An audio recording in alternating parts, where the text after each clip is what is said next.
യൂസ്മർഗിൽ എത്തിപ്പെട്ടാൽ നിങ്ങൾക്ക് കാണാൻ പോകുന്ന മറ്റൊരു വിഭാഗത്തെയാണ് നമ്മൾ പരിചയപ്പെടുത്തുന്നത്. ഒന്ന് ഗുജ്ജറുകളും ബക്കർവാളുകളും. നമ്മുടെ നാടോടികളായി ജീവിക്കുന്ന കുറേ മനുഷ്യരുടെ കഥയാണ് ഈ ഗുജ്ജറുകളുടെയും ബക്കർവാളുകളുടെയും കഥകൾ. ഈ രണ്ട് ഗോത്ര വിഭാഗങ്ങളാണ് പലായന ജീവിതം. അവരുടെ ജീവിതവും പലായനവുമായി വലിയ ബന്ധമുണ്ട്. കാരണം മഞ്ഞുകാലത്ത് അവർ സമതലത്തിലേക്ക് വരികയും ഏപ്രിൽ മെയ് മാസത്തിൽ അവർ തിരിച്ച് ഇതുപോലുള്ള യൂസ്മർഗ് പോലെയുള്ള സ്ഥലങ്ങളിലേക്ക് കയറി പോവുകയും ചെയ്യും. ഇവർക്ക് ട്രെയിൻഡ് ആയിട്ടുള്ള നായകളുണ്ടാവും. അവർ സംസാരിക്കുന്നത് കശ്മീരി ഭാഷയേ അല്ല, ഗോജ്രി എന്നൊരു ഭാഷയാണ് അവർ സംസാരിക്കുന്നത്.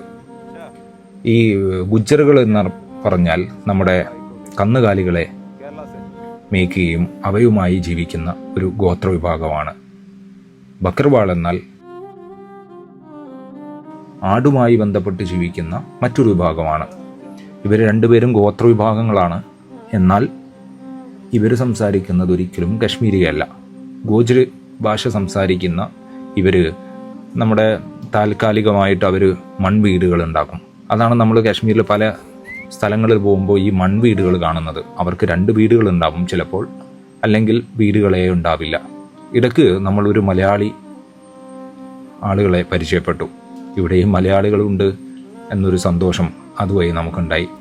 തിരിച്ചു പോകാനുള്ള വാഹനത്തിലേക്ക് കയറാനുള്ള തീരുമാനമെടുത്തു. കാരണം സമയം ഏറെ വൈകിയിട്ടുണ്ട്. അപ്പോൾ നമസ്കാരം, ജയ് ഹിന്ദ്.